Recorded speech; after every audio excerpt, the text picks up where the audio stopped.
Hi everyone, and welcome back to Ion Harness Racing Weekend Review. I'm Heather Dodds. The eyes of the sport were once again on the Meadowlands this past Saturday night with a $484,850 Hambletonian maturity and a pair of eliminations for the Meadowlands Pace heading up the impressive program. The inaugural Hambletonian maturity for 4-year-old trotters going 1 1/8 miles drew an overflow field of 14, including defending Horse of the Year Be a Magician, who had the misfortune to draw unlucky post 13.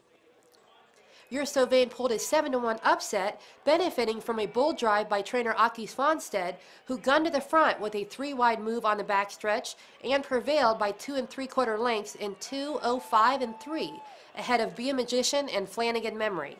He should leave faster than he did, so I come out to the second rail as fast as I can, and then it don't go so fast after the first quarter, so I must do something, and yeah, I have a strong horse. The 10 horses that will contest the $776,000 Meadowlands Pace on July 12th were determined this past weekend with a pair of eliminations at the Big M. In the first elimination, North America Cup champion J.K. Endevenera continued his fine sophomore season. Driven by Brian Sears and trained by Ron Burke, the colt captured his elimination in a career-best 148 and 2. J.K. Endevenera had to fend off Always Be Mickey by a neck, with Lion Somewhere finishing third. And I see you watching the replay. What are you thinking watching the replay? Did you think you were beat coming down the stretch? I know that horse doesn't go away, that Always Be Mickey horse, but my horse doesn't give in too easy either. So I was, I wasn't, I just doing my job trying to keep him alive, keep him confident, and he performed for me. Apprehensive coming into tonight because he's just been a problem horse that way. Like I had put him head pole on him, and he was really fighting it, and he made a break, and then he didn't get qualified for the Cup and stuff like that. In the second elimination, Tim Tetrick drove last year's Dan Patch Award champion freshman pacer He's Watching to a win in 148 and 1, also a career best. Despite starting from post 9, Tetrick maneuvered He's Watching into a perfect second over trip. They roared through the lane to reel in 17-1 long shot, sometimes said, by 2 3/4 lengths. Luck Be With You was third. I was very excited. I was proud of him. I think he's a better horse on the half mile and the 5/8, and to go out and do this on the mile track is impressive. And even up there, after the race, he was jumping around in the stall. We could have went out and ran in the next race. After the North America Cup, was the driver change permanent? I think it is now.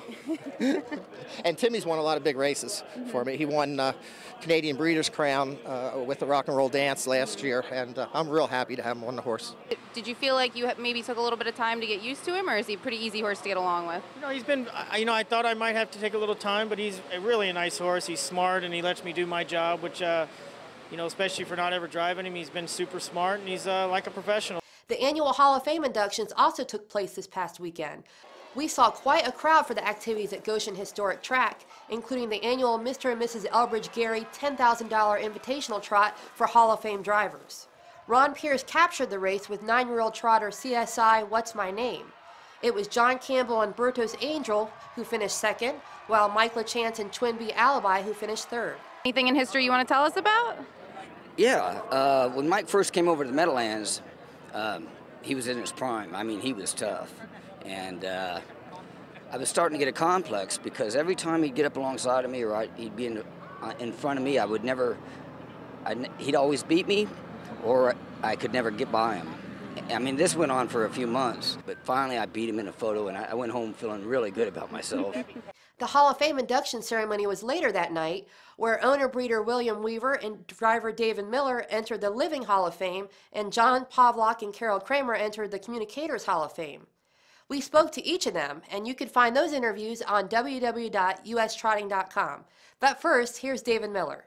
Well, it's a very big honor, and I couldn't be prouder. I mean, it's just an amazing feat for me. It's been a lot of good memories, a lot of good horses I've drove, and I was just fortunate enough to hook up with them. And finally, USTA Director Steve Ulford is in Finland competing in the World Cup of Amateur Racing. Ulford represents the U.S. in a field of 12 and was successful right out of the gate, capturing a victory in the first of the 9-race series. The World Cup will have the final 3 races and closing ceremony on July 9th. Be sure to join us on Thursday for Ion Harness Racing Weekend Preview as host Paul Ramlow takes a look at this weekend's Super Stakes card at the Meadowlands and offers his picks for the Meadowlands Pace Final. Remember to follow us on Facebook and Twitter and catch all the latest news on ustrotting.com.